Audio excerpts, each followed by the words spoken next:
Hello मेरे प्यारे प्यारे चुंटू मिंटू, मेरे छोटे छोटे भाई बहनों। मैंने पहले भी आपको बताया था, आप मुझे प्यार से मिस्टर फाउंडेशन वाला बोलो। अगर आप सीए पढ़ने जाओगे तो वहां आप मुझे मिस्टर कॉमर्स वाला बोल सकते हो। और अगर कुछ भी ना अच्छा लगे तो आ गया है अब अपने सेकंड लेक्चर में आपका आलोक भैया। तो जो अच्छा लगे आप वो बोल सकते हो।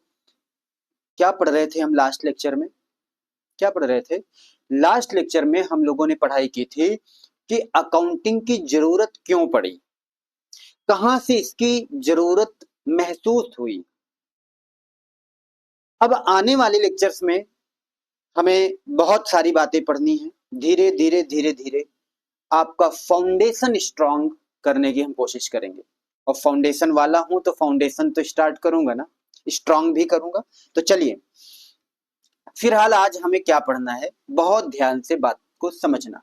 आपको मालूम है कि अकाउंटेंसी की जरूरत क्यों है, पर कुछ भी शुरू करने से पहले आइए एक छोटी सी बात मैं आपको और समझा देता हूं।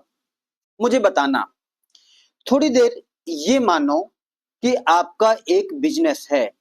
आपका एक बिजनेस है, ये आपकी दुकान है। दुकान अच्छी ना लगे कोई बात नहीं, ये आपका दुकान है। आपका नाम अ, अभी तक लास्ट लेक्चर में, क्योंकि ये यूट्यूब चैनल बिल्कुल नया है, लोग जानते नहीं हैं, लोगों तक पहुंचा नहीं है कि मैं क्या कराने वाला हूं, किस तरह आपकी मदद करने वाला हूं। लेकिन जो छोटी सी बहन थी हमारी जिसने कमेंट किया था कि भैया अगला लेक्चर कब आएगा, उनका नाम था शायद रिया, आई थिंक यही नाम था। तो मैं ये एग्जाम्पल उन्हीं के नाम से लेता हूं। चलिए देखिए, मान लेते हैं ये था हमारा रिया किराना स्टोर। रिया किराना स्टोर। थोड़ा सा मेरी राइटिंग अच्छी ना हो तो बर्दाश्त कर लेना हमें, ठीक है। अब रिया किराना स्टोर, यहाँ पे रिया खड़ी हो गई दो चोटियों में, ये है रिया। सोच के देखो कि यहाँ पर काउंटर पे रिया बैठी हुई है और रिया के आसपास के मोहल्ले के लोग आते हैं। अब ये जो मोहल्ले के बहुत सारे लोग आएंगे, ये या तो सामान को खरीदेंगे, तो दो बातें होंगी, या तो वो आपको कैश दे के जाएंगे, यानी कि नकद। क्या बोलेंगे? नकद। तुरंत तुरंत पैसा दे दिया, सामान लिया। कहते हैं ना कि उधार से साफ इंकार लिखा होता है। या फिर दूसरा ऑप्शन है कि आपकी जान पहचान के लोग हुए, रिया से बोले बिटिया, रिया बेटा, एक दादी आ गई, बोली बेटा बेटा पैसा कल ले लेना, वो क्या है तुम्हारे दादाजी अभी तक आए नहीं हैं, चले गए हैं ससुराल। तो ऐसे में अब आप क्रेडिट पे बेचोगे। अब ये क्रेडिट वर्ड आ रहा है, कैश वर्ड आ रहा है, चिंता मत करो। थोड़ी सी बात सुन लो, फिर मैं आपको एक एक बात बहुत डीप में समझाऊंगा, मजा आएगा। मतलब आप हिंदी में लिख लो उधार। अब अगर ऐसे नगद और उधार जो लेन देन है, अगर ये गिनतियों में है, मतलब एक दो तीन चार लोग हैं, तो आपको याद रहेगा रिया जी। लेकिन अगर मान लो ऐसे लोगों की संख्या बढ़ती गई, मतलब जो हमारे कस्टमर हैं ये हर दिन बढ़ते जा रहे हैं, हर दिन बढ़ते जा रहे हैं, कस्टमर बढ़ते जा रहे हैं, मतलब बहुत सारे कस्टमर हो गए, बहुत सारे कस्टमर हो गए। अब आप क्या इन सबका लेन देन याद रख पाओगे क्या, कि किसने कितने का सामान लिया, कितना पैसा दिया, कितना पैसा नहीं दिया, किसका कितना उधार है? नहीं, नहीं समझ पाओगे। मतलब अगर आप आ गए तो शुरू में याद रहेगा कि वो पीली वाली साड़ी वाली इतने रुपए का उधार ले गई, वो लंबी वाली इतने थी, वो दादाजी इतने थे, वो जो तंबाकू ऐसे ऐसे खाते थे वो 20 रुपए का कमला पसंद लेके गए हैं, आपको याद रहेगा। लेकिन अगर ऐसे मल्टीपल आइटम्स के ट्रांजैक्शंस बढ़ते जाएंगे, किसी ने दाल खरीदा, किसी ने नमक, किसी ने कुरकुरे, किसी ने चिप्स, आप बताओ क्या इन सबको याद रखना पॉसिबल है? नहीं है। तो अब आप क्या करते हो, आपका अगला स्टेप होता है आप इससे नोट करना शुरू कर देते हो एक कॉपी पे। ये रहा आपकी कॉपी, ठीक है, ऐसे। अब इस कॉपी पे आप लिखते क्या हो? सबसे पहले यहां पे डालते हो डेट, ठीक है, और डेट के हिसाब से एक एक डेट, मान लेते कोई ये डेट आ गई, अलग अलग जो भी डेट है, एक ही डेट पे बहुत सारे लोगों ने सामान लेन देन किया तो वो भी लिख लेते हो। मान लेते हैं यहां पर सबसे पहले आ गई रामकली, आपने लिखा रामकली, और आप लिखते कैसे हो? रामकली मान लो लिख दिया 100 रुपए उधार। नॉर्मली ऐसे ही तो लोग लिखते हैं, अगर आप अपने दुकानदार को देखो अगल बगल तो ऐसे ही लिखते हैं। फिर आपने लिखा अनारकली, गलत हो गया स्पेलिंग, अनारकली 60 रुपए उधार, ठीक है। आप ऐसे लिखते जा रहे हो, अभी बिल्कुल जीरो पे रहो, ज्यादा सोचो नहीं। अब मुझे बताओ, ऐसे करके होता गया, फिर रामकली ने फिर से उधार ले लिया, तो आप फिर लिखते हो रामकली 30 रुपए उधार, ठीक है।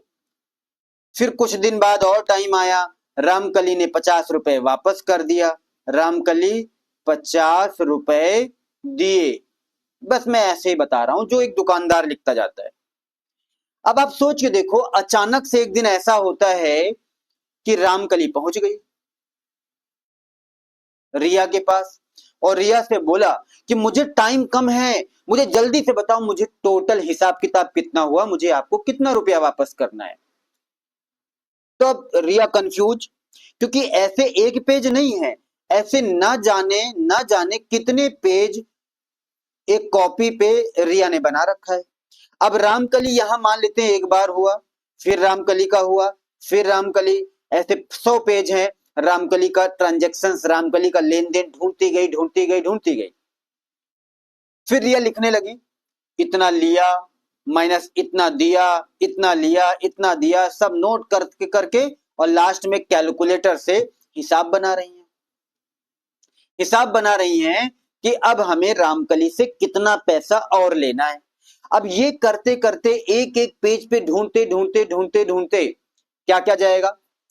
एक तो आपका टाइम बहुत ज्यादा लग जाएगा बच्चों, दूसरा गलती होने के चांसेस ज्यादा होंगे। क्यों ज्यादा होंगे? क्योंकि ऐसे में जब आप ढूंढोगे, जरूरी तो नहीं है ना कि आपका चश्मा एकदम अच्छे से काम कर रहा हो, क्या पता नजर से धुंधला दिख रहा हो, पेज में मिस हो गया, क्या पता कोई पेज गायब हो गया, कुछ भी हो सकता है, किसी भी तरीके की गलती हो सकती है। तो आप बताओ, 500 रुपए रामकली से लेने थे, लेकिन गलती से आपने जोड़ घटा में गलत कर दिया और आपने बता दिया 300। अब रामकली रिया को 300 रुपए दे दे, लेकिन बाद में रामकली की निगाह पड़ी कि अरे नहीं, 200 रुपए तो और लेना था, मैंने तो गलत बता दिया। अब वो रामकली को बुलाए, कहते रामकली चाची 200 रुपए और लेना था, मुझसे गलती हो गई। तो आप बताओ, वो चाची आपको देंगी क्या 200 रुपए? हम नहीं जानते, आपने क्लियर कर दिया, अब आप झूठ बता रहे हो, मुझे नहीं पता। ऐसे में 200 रुपए का नुकसान हो गया कि नहीं हुआ? मतलब सबसे बड़ी प्रॉब्लम 200 रुपए की नहीं है, जिस टाइम पे आप ना बच्चों ये रामकली का हिसाब करने बैठोगे, ये रामकली का, उसी टाइम पे क्या होगा कि एक दूसरा कस्टमर आएगा और बोलेगा मुझे सामान चाहिए, जल्दी दो। आप बोलोगे रुको, मुझे रामकली का हिसाब करना है। अब आप एक एक पेज पे ढूंढ रहे हो, आधे घंटे आप लगा दे रहे हो। आपका कस्टमर आपकी दुकान को छोड़ा, किसी और दुकान पे चला गया क्योंकि उसके पास टाइम नहीं था। तो आपने एक और नुकसान किया। क्या नुकसान किया? Customer loss. आपका कस्टमर अब आपका नहीं रहा, जो मेरा था वो मेरा अब नहीं रहा। और कस्टमर का जो लॉस होगा ना, customer loss it is the biggest loss of the business. ध्यान रखना, ये बहुत बड़ा लॉस है बिजनेस का। आपका कस्टमर जाना नहीं चाहिए, क्योंकि कस्टमर रहेगा तो बार बार सामान खरीदेगा, बार बार खरीदेगा तो पैसे बार बार मिलेंगे। कहने का मतलब, टाइम तो जाएगा, गलतियां भी होंगी, पैसे का नुकसान होगा और कस्टमर का भी नुकसान हो सकता है। तो फिर इसका मतलब यही हुआ कि ये जो बातें हमने यहां पे इस तरीके से लिखी थी रिया, उसको अब हमें कैसे लिखना चाहिए? सिस्टमैटिक लिखना चाहिए। सिस्टमैटिकली ऑर्गेनाइज्ड तरीके से हमें लिखना होगा। यानी हम कितने बेहतरीन तरीके से लिखें कि टाइम भी ना ज्यादा लगे और तुरंत तुरंत हिसाब होता चले, तुरंत तुरंत हर एक इंडिविजुअल का हमें हिसाब किताब मिलता जाए। तो अब रिया ने दिमाग चलाया, रिया ने बोला कि मैं अलग अलग क्या करूंगी, अलग अलग पेजेस बना दूंगी। यहां पर इस पेज में रामकली का हिसाब करूंगी, इस पेज में श्यामकली का हिसाब करूंगी, इस पेज में कलुआ का हिसाब करूंगी। मैं ये नाम क्यों ले रहा हूं, क्योंकि आपके अगल बगल मोहल्ले में यही नाम चलते हैं। और इधर आपने देखा कि मैं कोई भी भलुआ का हिसाब किताब करूंगी। अब ऐसे में क्या होगा, हर एक पेज पे आपने कलुआ का हिसाब किताब रामकली का करते गए, यहाँ श्यामकली का लिखते गए, खरीदा तो उधार, दिया तो माइनस कर दिया, फिर ले गए फिर प्लस, फिर दे गए फिर माइनस। ये आप करते रहोगे तो जब जिसको जैसे जरूरत पड़ जाती है वैसे तुरंत आप उनका हिसाब कर दोगे, तुरंत आप उनका हिसाब कर दोगे, क्योंकि अब आप पेज पलट के आपको ढूंढने की जरूरत नहीं पड़ेगी। बोलो यस और नो, क्या मेरी इतनी सी बात आपको समझ में आई? और आपके अगल बगल मोहल्ले में दुकानदार यही करते भी हैं, दुकानदार यही करते हैं, ठीक है। अब देखो मेरी बात सुनो, यहां पर बच्चों जो आपने किया, जो आपने डे वाइज लेन देन को आपने क्या किया, लिखते गए लिखते गए लिखते गए, इसे हम बोलेंगे अब की वर्डिंग्स में रिकॉर्डिंग। क्या बोलेंगे बच्चों, रिकॉर्डिंग। यानी आप रिकॉर्ड कर रहे हो किसको, लेन देन मतलब ट्रांजैक्शंस को। तो आप यहां पर क्या कर रहे थे, ट्रांजैक्शंस को रिकॉर्ड कर रहे थे। अब ये रिकॉर्डिंग आप कैसे करते हो सर, डेट वाइज करते हैं, ओके, डेट वाइज करते हैं। और ये जो आप टाइमिंग के हिसाब से जो जैसे जिसका हिसाब किताब होता गया, जो जैसे लेन देन करता गया वैसे वैसे आप नोट करते गए, तो इसे बोलते हो क्रोनोलॉजिकल ऑर्डर, क्रोनोलॉजिकल ऑर्डर बोलते हो बच्चों, ठीक है। ये इंट्रोडक्शन का ही पार्ट है ताकि आप थोड़ा सा बेस बिल्ड हो आपका। अच्छा, रिकॉर्डिंग के बाद अब चूंकि एक एक जो ट्रांजैक्शंस थे, जो एक एक नाम से लेन देन आपने किया था, इन सबके लिए अलग अलग पेज बना दिया। ये देखो ना, रामकली श्यामकली कलुआ और भलवा नाम का अलग पेज बनाया। ये जो भी आपने बनाया, ये आप कर क्या रहे हो आपको मालूम है सर, ये क्या कर रहे हैं, वहां तो हमने रिकॉर्डिंग किया बच्चों, इसे हम बोलेंगे क्लासिफिकेशन। क्या बोलेंगे, classification.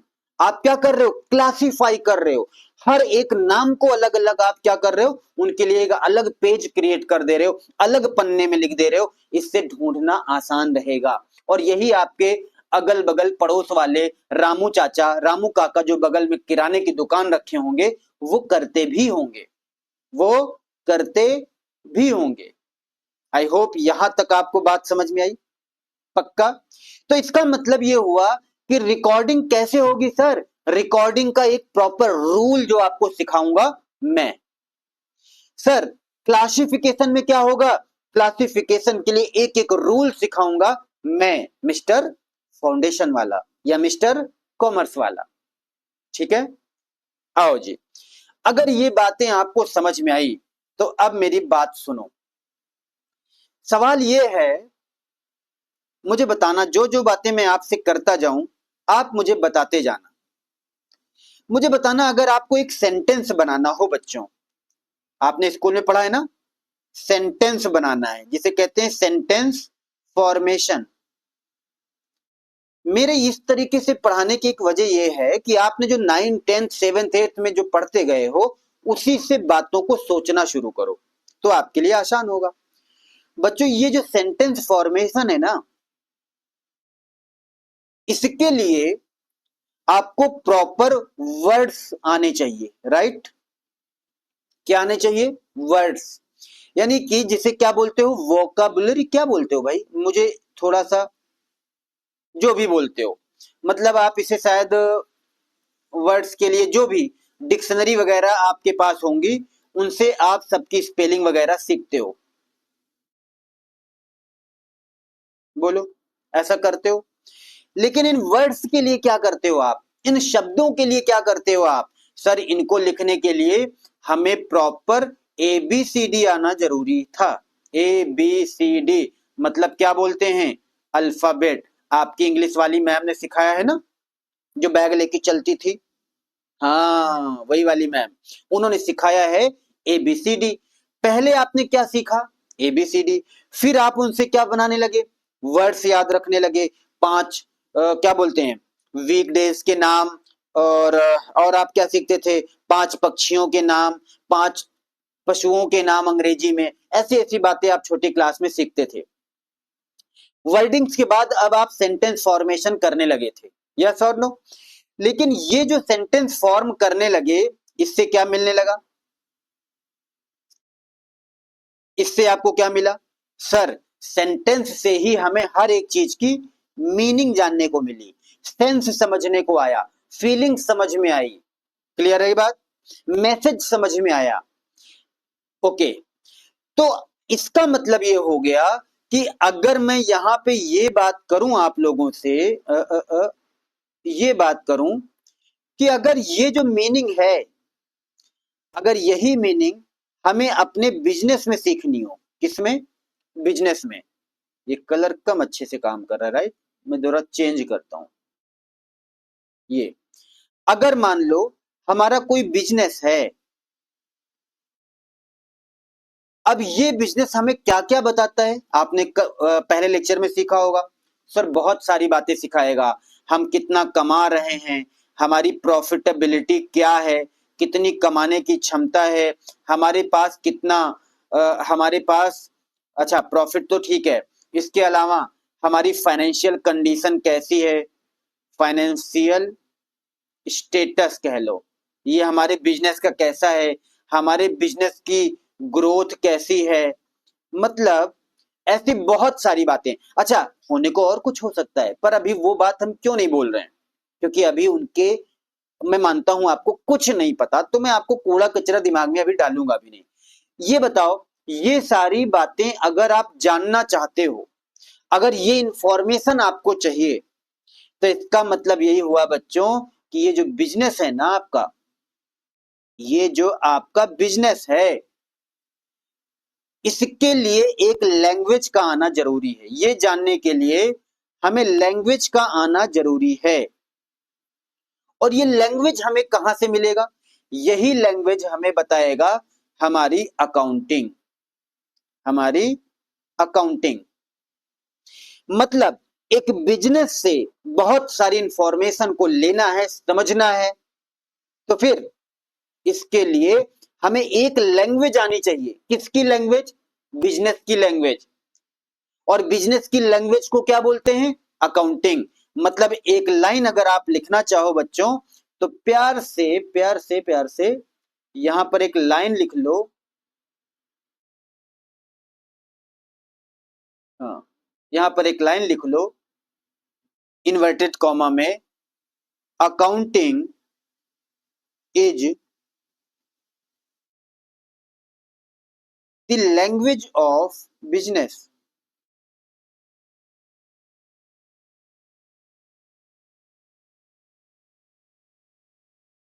Accounting is the language of business.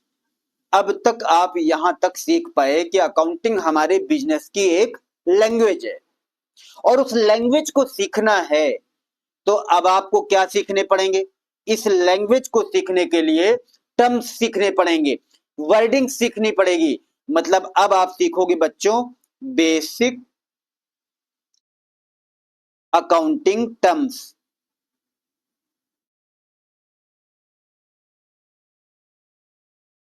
अब आप सीखोगे basic accounting terms.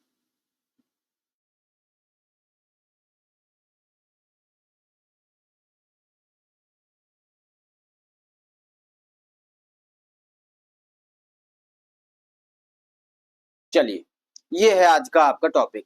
I hope मैंने पीछे से लिंक किया, अब आपको थोड़ा थोड़ा समझ में आया होगा। चैनल पर नए हो तो मिस्टर फाउंडेशन वाला इस यूट्यूब चैनल को सब्सक्राइब कर लो, और सर्च करना मिस्टर कॉमर्स वाला, उस यूट्यूब चैनल को भी सब्सक्राइब कर लेना बच्चों। एक बात और, आप प्ले स्टोर पर जाना और वहां पर सर्च करना मिस्टर कॉमर्स वाला, प्ले स्टोर पर सर्च करना मिस्टर कॉमर्स वाला, हमारा एंड्रॉइड एप्लीकेशन आपको दिखेगा और उसे भी इंस्टॉल जरूर कर लेना। ठीक है, चलिए जी, बेसिक अकाउंटिंग टर्म्स आइए एक एक करके हम सीखेंगे। चलिए मेरे साथ साथ आप हेडिंग बना करके लिखते जाइए। बच्चों मुझे एक वर्ड आया अकाउंटिंग पढ़ाते टाइम, जब भी मैं आपको पढ़ाता हूं तो मेरे दिमाग में पढ़ाते टाइम कुछ फ्लो में एक वर्ड निकलता है, बिजनेस ट्रांजैक्शंस। Business transactions.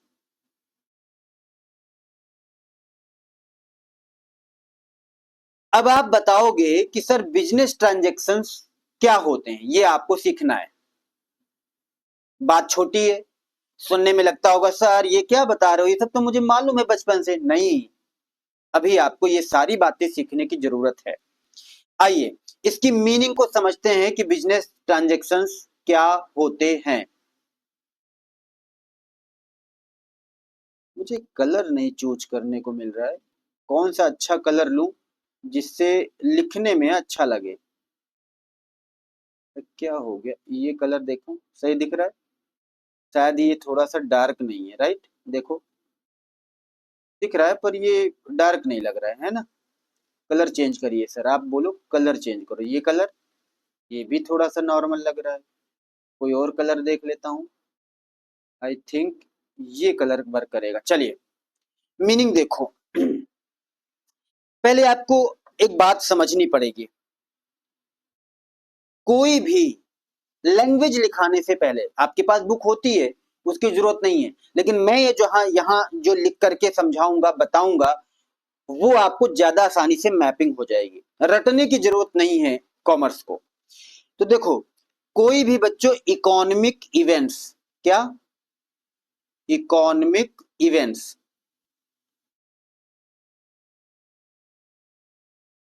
ध्यान रखना, कोई भी इकोनॉमिक इवेंट्स या फिर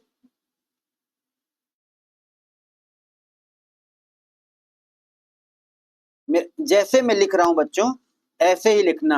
आपके स्कूल के टीचर तो वैसे भी सेंटेंस फ्रेम कराते हैं, फ्लो चार्ट में नहीं समझाते होंगे, तो ये आपके लिए बहुत काम आएगी।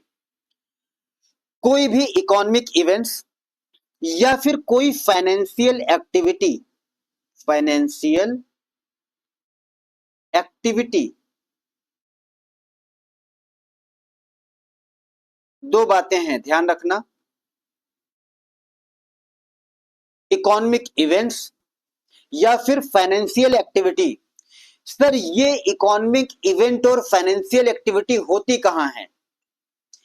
ये दो पार्टीज के बीच में होती हैं, क्योंकि कोई भी इवेंट हो रहा है, कोई भी एक्टिविटी होगी तो वो दो पार्टी के बीच में होगी, अकेले तो नहीं हो जाएगी। लेन देन अकेले तो नहीं हो जाता बच्चों, कोई आपका कस्टमर होगा, आपका बिजनेस होगा, किसी के भी बीच होगा, पर दो पार्टी का होना जरूरी है। तो आप बोलोगे एनी इकोनॉमिक इवेंट्स और फाइनेंशियल एक्टिविटी जो कि किसके बीच में हो रहा है? बिटवीन बिटवीन टू पार्टीज, या ये कह लो टू और मोर पार्टीज।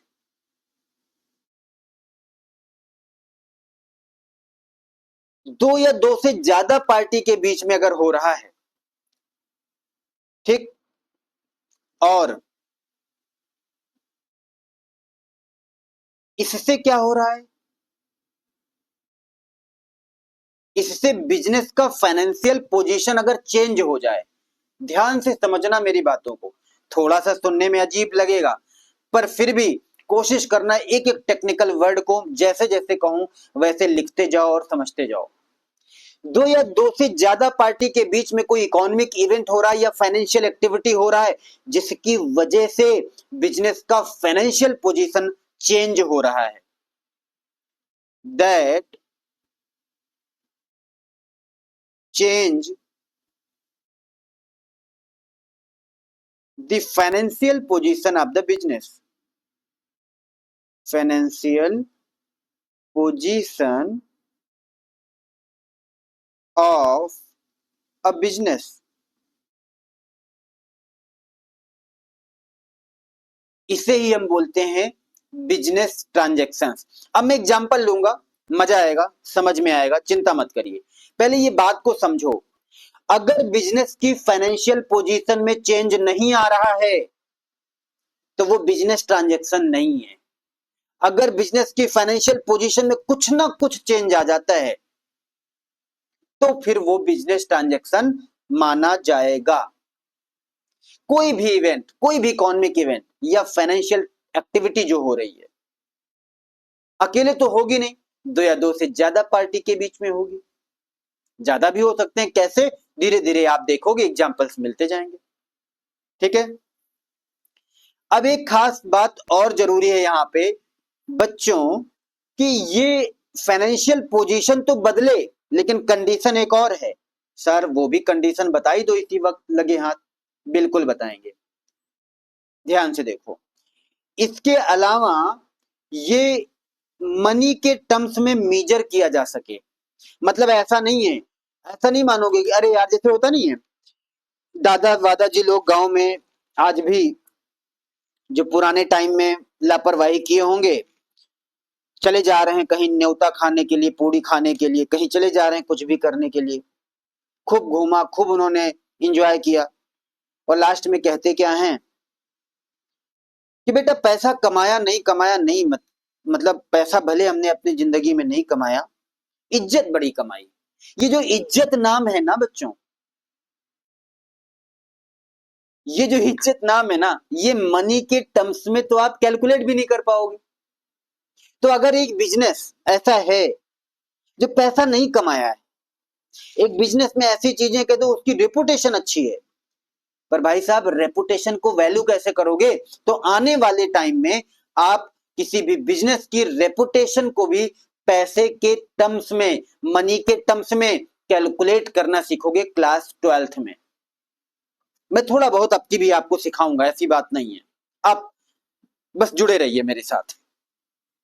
तो जरूरी है ये जो ट्रांजैक्शन हुआ है ना बच्चों, ये इनको मेजर किया जा सके, कैलकुलेट किया जा सके, वैल्यूएशन किया जा सके। कैसे? मस्ट बी मेजरेबल, मेजर किया जा सके in terms of money, in terms of money. ये मत कह दो कि पैसा नहीं, पैसा नहीं, इज्जत कमाया है, वो वाली बात नहीं है। मनी के टर्म्स में मेजर किया जाना जरूरी है। कंपनी का फाइनेंशियल पोजीशन बदल जाना जरूरी है। ठीक है, डन। आइए एग्जांपल लेते हैं इसका, यहां से एग्जांपल। अगर मैं बात करूं एग्जांपल की, देखो एक लेक्चर और लगाऊंगा इसमें, धीरे धीरे फ्लो आप मेंटेन हो जाए। अगर मैं एग्जांपल बोलूं तो मान लेते हैं एक दुकानदार है, एक शॉपकीपर है।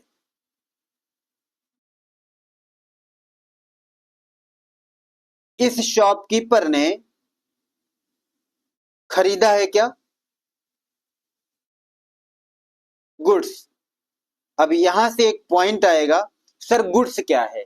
तो थोड़ी देर के लिए आप वेट करो, गुड्स का मतलब भी समझ में आएगा आज और कल के 2 लेक्चर में, यानी ये लेक्चर और अगले लेक्चर में गुड्स का भी मतलब समझ में आएगा, सारे टर्म्स क्लियर हो जाएंगे। अभी मैं आपसे थोड़ा टाइम ज्यादा ले रहा हूं, ठीक है। तो गुड्स का मतलब होता है सामान, जिसका हम बिजनेस करते हैं। अभी के लिए बस इतना ध्यान रखो, बाकी डिटेल मीनिंग और समझाएंगे।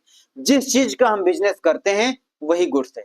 तो मान लेते हैं एक दुकानदार ने गुड्स खरीदा। क्यों खरीदा होगा? क्योंकि उसे बेचना है, उसी चीज का वो बिजनेस करता है। तो जब उसने गुड्स खरीदा तो ये गुड्स कितने रुपए का है? मान लो ₹50,000, 50,000 का है, और इसने खरीदा है फॉर कैश। फॉर कैश का मतलब क्या हुआ बच्चों? नगद खरीदा है, उधार पे नहीं लाया है, नगद नगद पैसा दिया होगा, सामान उठाया होगा। और गांव में होता नहीं वो वाली गाड़ी, बिक्की वाली क्या बोलते हैं, जिसमें किराना स्टोर वाले लेकर के चले आ रहे हैं, तो वही उसने किया होगा मान लेते हैं। ठीक है, अब मुझे बताना, ये जो ट्रांजैक्शन है ये हुआ क्या, ये किसके बीच में हुआ? ये जो ट्रांजैक्शन है बच्चों, ये किसके बीच में हुआ? सर, ये जो ट्रांजैक्शन है एक तो शॉपकीपर के बीच में हुआ है, यहाँ पे शॉपकीपर था, और दूसरा कौन था? दूसरी पार्टी कौन थी? सर, होलसेलर, जहां से वो सामान लाने गया था। भाई वहां से तो वो तो होलसेलर ही होगा। मतलब साफ है कि ये हो गया पार्टी वन, पहली पार्टी, ये हो गया पार्टी टू।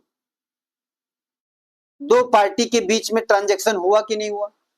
सर ये बता दो मुझे, ट्रांजैक्शन क्यों हुआ? ट्रांजैक्शन क्यों हुआ? ध्यान से देखो, दो या दो से ज्यादा पार्टी के बीच में होना चाहिए, यस होना चाहिए। क्या बिजनेस की फाइनेंशियल पोजीशन बदलेगी? हाँ सर बदलेगी। क्यों बदलेगी? क्योंकि इसने इनको दिया क्या? कैश। तो कैश तो चला गया, पोजीशन तो बदलेगी ना। आपके बिजनेस की लिक्विडिटी कम हो जाएगी, क्योंकि कैश लिक्विड फॉर्म में होता है। एक तरह लिक्विड मतलब वो साइंस वाला लिक्विड नहीं, मतलब बिजनेस में कैश होना बहुत जरूरी है। तो कैश तो गया, चेंजिंग तो आई, और यहां से क्या आ गया बच्चों? गुड्स। यानी कैश गया, गुड्स आया, तो बिजनेस की पोजीशन तो बदली ना। हाँ सर बदल गई। तो यही तो मैंने बताया कि द इकोनॉमिक इवेंट और फाइनेंशियल एक्टिविटी, खरीदना बेचना क्या हुआ? Financial activity. अब आप कहोगे सर इकोनॉमिक इवेंट्स क्या हैं? थोड़ा पेशेंस रखो, इवेंट्स भी हम आपको समझाएंगे, बस अभी जितना कहूं दिमाग में जाने दो, प्यार से जाने दो। तो इकोनॉमिक इवेंट या फाइनेंशियल एक्टिविटी जो दो या दो से ज्यादा पार्टी के बीच में हो रही है, दोनों कंडीशन हो गए। और क्या बोला? That change the financial position of the business. बिल्कुल फाइनेंशियल पोजीशन बदलेगी, क्योंकि कैश जाएगा, गुड्स आएगा, चीजें तो बदलनी है, बदलनी। लास्ट में क्या लिखा है? And must be measurable in terms of money. Money के फॉर्म में वैल्यू किया जा सके। अब ये देखो ना, पैसा गया, मनी ही तो है। कितने रुपए? 50,000 रुपए दिया है, तो मनी के टर्म्स में वैल्यू किया कि नहीं? मेजर किया कि नहीं किया? यस किया। ऐसा तो नहीं कहा कि मुझे सामान दे दो, मेरी इज्जत बहुत है, थोड़ी इज्जत ले लो, ऐसा तो नहीं है बच्चों। तो मनी के टर्म्स में मेजर किया, सारी कंडीशन कंप्लीट हुई। इसका मतलब ये क्या हो गया? यहाँ पे क्या हो रहा है? यहाँ पे हो रहा है बिजनेस ट्रांजेक्शन। मुझे बताओ क्या ये बिजनेस ट्रांजेक्शन है? पहले तो ये बताओ, एक सेकेंड एक सेकेंड एक सेकेंड, पहले तो बच्चों ये बताओ, क्या यहाँ पे टू और मोर पार्टी हैं? टू और मोर पार्टीज, पहली बात ये होना जरूरी है। दूसरी बात ये है, क्या चेंज इन फाइनेंशियल पोजीशन हुआ क्या? तीसरी बात, क्या मनी के टर्म्स में वैल्यू कर पाएंगे क्या? Miserable in terms of money है, मिजरेबल, ये तीनों बातें जरूरी हैं। इन टर्म्स ऑफ मनी, ये तीन सवालों का जवाब दो। अगर तीनों है तो बिजनेस ट्रांजेक्शन है। Two or more parties, yes. Financial position बदला था, बदला था। क्या मनी के टर्म्स में? बिल्कुल 50,000 रुपए। तो इसका मतलब क्या हो गया? क्या ये बिजनेस ट्रांजेक्शन है? यस सर, ये बिजनेस ट्रांजेक्शन कहलाएगा। यस सर, ये बिजनेस ट्रांजेक्शन कहलाएगा। बच्चों क्लियर हो गई बात? अच्छे से क्लियर हुआ? बताओ मुझे। ये हो गया आपका बिजनेस ट्रांजेक्शन। अगर पसंद आया हो तो कमेंट जरूर कर देना। आज का लेक्चर जैसा लगा हो दिल से कमेंट करना, दिल से, क्योंकि आपका कमेंट ही मुझे मोटिवेट करता है कि मैं जल्दी जल्दी एक दिन में डबल डबल लेक्चर करूं। ये डिपेंड करेगा आपके कमेंट पे, आप कैसे वेट कर रहे हो, आपको कैसा लग रहा है। जब तक ये मालूम नहीं चलेगा तब तक मजा नहीं आता पढ़ाने में। ठीक है बच्चों, तो ये बिजनेस ट्रांजेक्शन हो गया। लेकिन एक एग्जाम्पल आपने दिया, हमने दिया, मतलब एक एग्जाम्पल और तो बनता है ना। वो दूसरा एग्जाम्पल बताओ कि कब हम बिजनेस ट्रांजेक्शन नहीं मानेंगे, ये भी जरूरी है।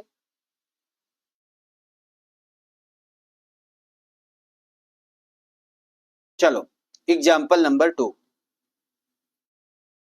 Funny example. दूसरे एग्जाम्पल को समझो बच्चों। मुझे बताना, मान लेते हैं कि एक दुकानदार, एक ये दुकान है, ये आपकी दुकान है, शॉप, और इस दुकान का जो मालिक है, ओनर है, वो ये भाई साहब हैं। इनका नाम है, मान लेते हैं ओनर ये हैं और इनका नाम है राघव चड्ढा।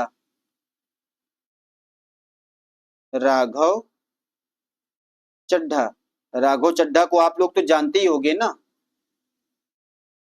मान लेते हैं बच्चों कि इस दुकान का ओनर राघव चड्ढा है। अब इनकी ये इनकी दुकान है, ध्यान से देखना।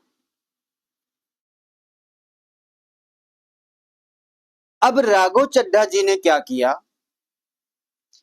कि इस दुकान से निकाले इन्होंने 50,000 रुपए। कितने निकाले? 50,000 इन्होंने विड्रॉ किए। विड्रॉ करना मतलब बच्चों, यहां से पैसे इन्होंने निकाल लिए।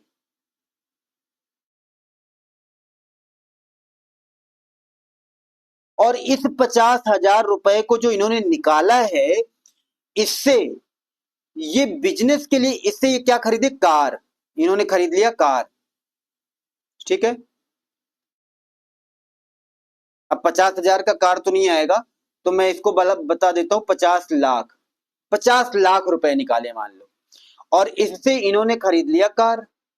लेकिन ये जो कार है, ये अपनी दुकान के लिए इन्होंने नहीं खरीदा है, ध्यान रखना। इन्होंने ये कार खरीदा है परिणीति भाभी के लिए। स्पेलिंग गलत हो तो समझ लेना। परिणीति चोपड़ा भाभी जी के लिए खरीदा है। अब आप मुझे बता दो, यहां पर दो तरीके से ट्रांजैक्शन हो रहा है बच्चों। एक तो क्या कर रहे हैं? विड्रॉ कर रहे हैं बिजनेस से। दूसरा क्या कर रहे हैं? कार खरीद रहे हैं। किसके लिए? भाभी जी के लिए। अब आप मुझे ये बता दो, ये जो भाभी जी के लिए इन्होंने कार खरीदा, ये मान लेते हैं अपने जेब से भी खरीदा होगा, दुकान से पैसे नहीं भी निकाले होंगे, तो राघव चड्ढा ने परिणीति भाभी के लिए जो कार खरीदा है बच्चों, आप मुझे बताओ, ये क्या ये बिजनेस ट्रांजैक्शन है? क्या ये बिजनेस ट्रांजैक्शन है? तो मैंने आपको समझाया कि बिजनेस ट्रांजैक्शन में तीन बातों का होना जरूरी है।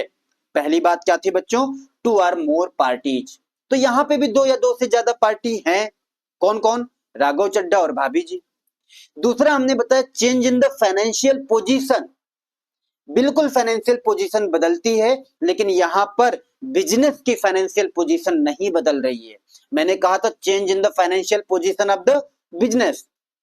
तो भाई बिजनेस की, उनकी दुकान की तो फाइनेंशियल पोजीशन नहीं बदल रही ना, और बदल भी रही है तो जो पैसे निकाल रहे हैं उस वाले केस में बदल रही है, कार खरीदने वाले केस में नहीं। और तीसरी बात, miserable in terms of money होना चाहिए। वो तो है ही, 50,000 रुपए का कार खरीदा तो वैल्यू तो मेजर तो किया ही जा सकता है। डन है। तो इसका मतलब ये मालिक ने अपनी बीवी के लिए अगर कुछ खरीद के लाके दिया है, तो ये बिजनेस का ट्रांजैक्शन नहीं है, ये उनका पर्सनल ट्रांजैक्शन है। आई होप अब आपको दोनों एग्जांपल से क्लियर हो गया कि बिजनेस ट्रांजैक्शन क्या होता है। और ये जानना क्यों जरूरी है?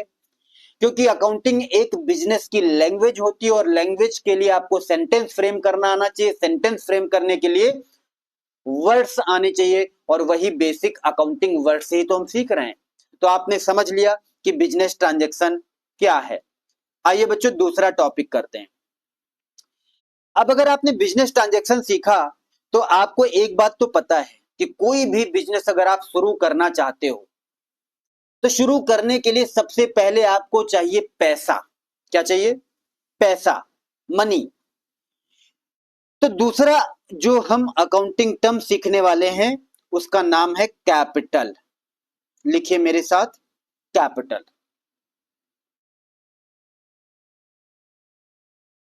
मैं हिंदी में भी आपको साथ साथ लिख दूंगा यहां पे। कैपिटल का मतलब हिंदी में क्या बोलोगे? पूंजी। आपने सुना होगा बहुत सारे लोगों के मुंह से कि पूंजी नहीं है हमारे पास, नहीं तो कुछ ना कुछ तो धंधा पानी कर ही लेते, ऐसा आपने सुना होगा। वो पूंजी मतलब कैपिटल, और कैपिटल को हम किस तरीके से अपने अकाउंटिंग लैंग्वेज में डिफाइन करेंगे, आइए सीखते हैं। लिखिए मेरे साथ। अच्छा, मैं लैंग्वेज नहीं लिखा रहा हूं, मैं फ्लो चार्ट में लिखा रहा हूं। क्यों? क्योंकि आपके स्कूल में यही तो काम कराया जाता है, टीचर लिखाते रहते हैं। और अगर मैं वैसे ही मैं ही लिखाने लगूं तो स्कूल के टीचर और आपके आलोक भैया या मिस्टर फाउंडेशन वाले भैया में क्या अंतर रहेगा? इसीलिए मैं इसे अलग तरीके का नोट्स आपको बनवा रहा हूं। आप मेरे साथ लिखिए। देखो, लिखो, the amounts of money, the amounts of money,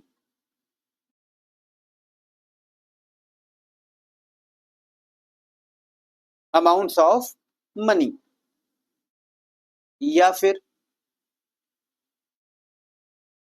assets. अब आप कहोगे सर असेट्स क्या है?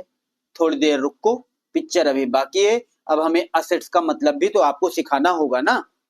तो थोड़ी देर मान लो, असेट कुछ तो होता है, कुछ तो होता है जो हम अभी आगे या फिर नेक्स्ट लेक्चर में जब भी जैसे भी कवर होगा, कवर हो जाएगा, ठीक है। तो अमाउंट्स ऑफ मनी या फिर असेट्स, और ये इन्वेस्ट कर रहा है कौन? Owner. Invested bye owner, invested bye owner.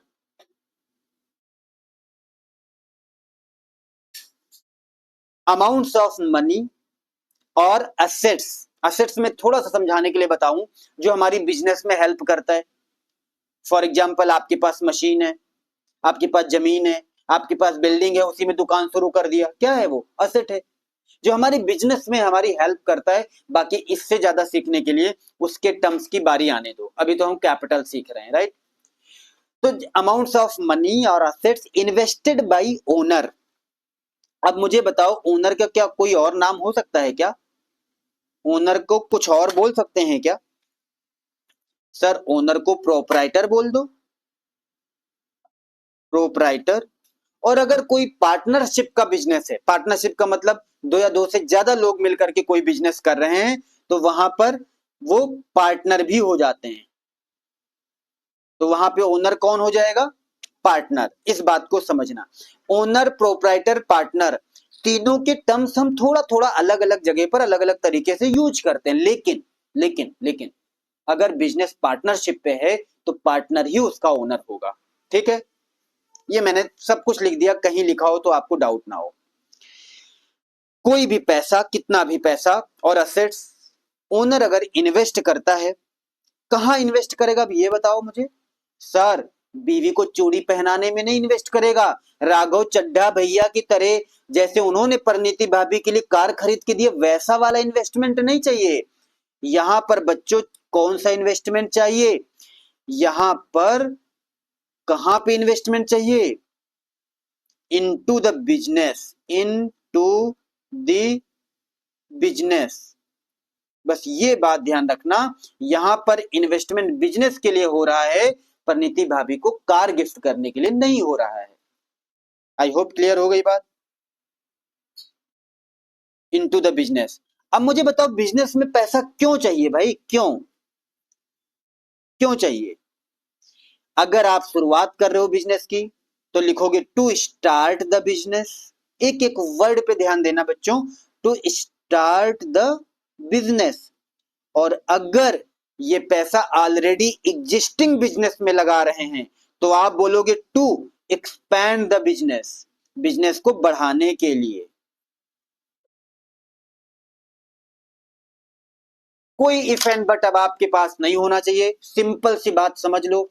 कोई भी पैसा या असेट्स अगर ओनर इन्वेस्ट कर रहा है बिजनेस में, टू स्टार्ट द बिजनेस और टू एक्सपैंड द बिजनेस, तो उसे हम बोलेंगे क्या? कैपिटल। आइए बच्चों, एक एग्जांपल लेके इस टॉपिक को भी हम खत्म करते हैं। आई होप क्लियर है, और इसको अच्छे से आप लोग नोट कर लेना। और हाँ, नोट भी करना, और नोट करने के बाद व्हाट्सएप ग्रुप में मुझे शेयर करना, मैं देखूंगा कितनी अच्छी नोट्स किसकी है।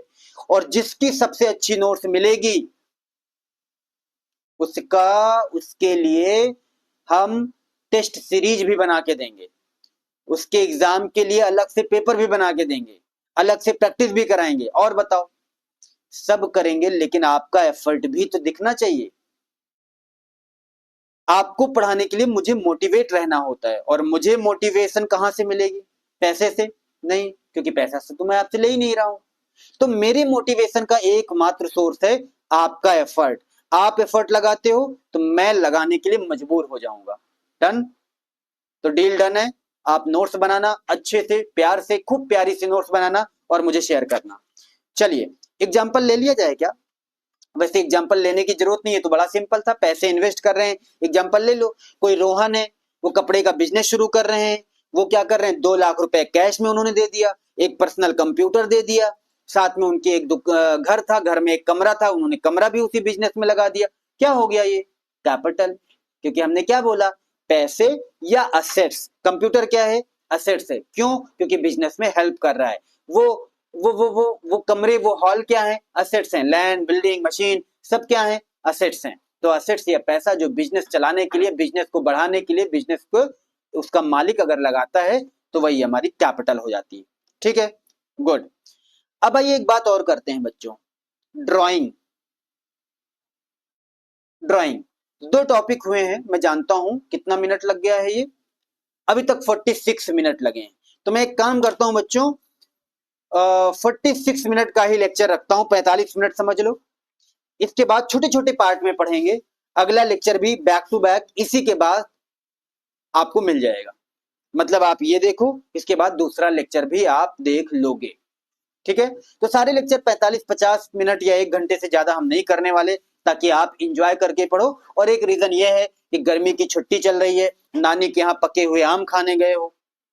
ऐसे में मेरा कोई हक नहीं कि आपका सुकून छीनूं, आपको परेशान करूं, आपको बड़े बड़े लेक्चर करने को दूं। 1 घंटे पढ़िए, 45 मिनट पढ़िए, 2-4 टॉपिक पढ़िए, ताकि पढ़ाई से भी टच बना रहे और नानी का प्यार भी आपसे छूटने ना पाए। ओके, ऑल द बेस्ट, मिलेंगे दूसरे लेक्चर में।